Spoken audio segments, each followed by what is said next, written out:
we are, Damien and I together, going to be soon celebrating the 10th anniversary of Dual Australia. I remember when we were in Israel together and we had those few bottles of champagne, and I remember hearing how you built the group, and it sort of resonated in me that I wanted to have a crack.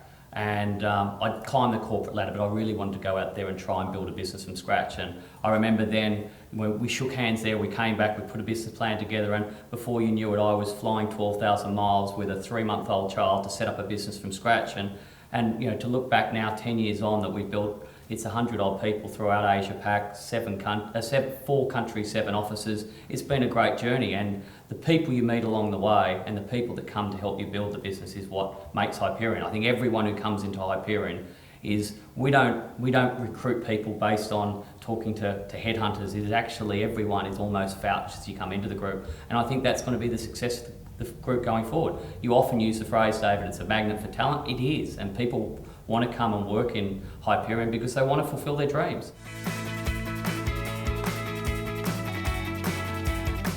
We started the business without capacity, and then very quickly, as the group does, we mobilised, we got together and we found a solution.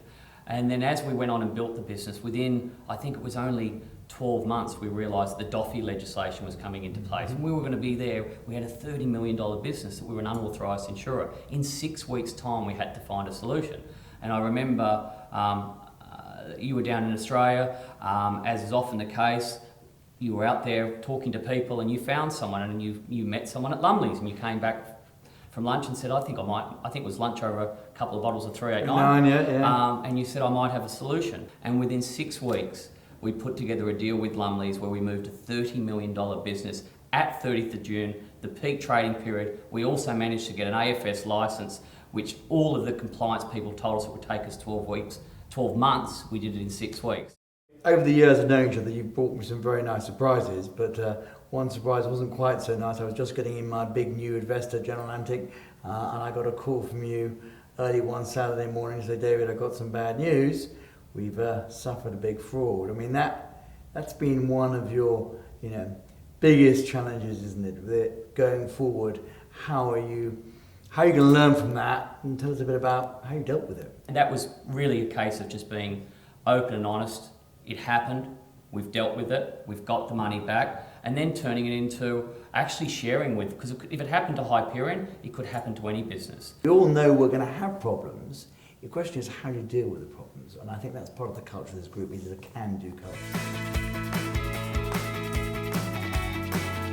As we all know, with organic growth, it's a case of turning up every day, finding new products, new ways to distribute, being innovative and giving brokers what they want rather than telling them what they need. And that's what has been Dual's success, is just listen to brokers. Dual is really there at the mainstream level. We're probably the number 3 or 4 financial lines A&H market, and we've got the opportunity now to bring in teams, be part of Hyperion, the strength that Hyperion brings. We've got that complete independence. Most of the large underwriting agencies in Australia are owned by strong retail brokers in Australia. And Dual's got that ability, if we can continue to bring in teams, support them, look at acquisitions. I think if we built from 0 to 150 million organically in 10 years, we must be in the next 10 years to build it out to over 500 million. Is that sort of a number that you don't find too offensive? No, it's not too offensive. 500 million, depends on your currency. We're taking the pounds, I think it's great.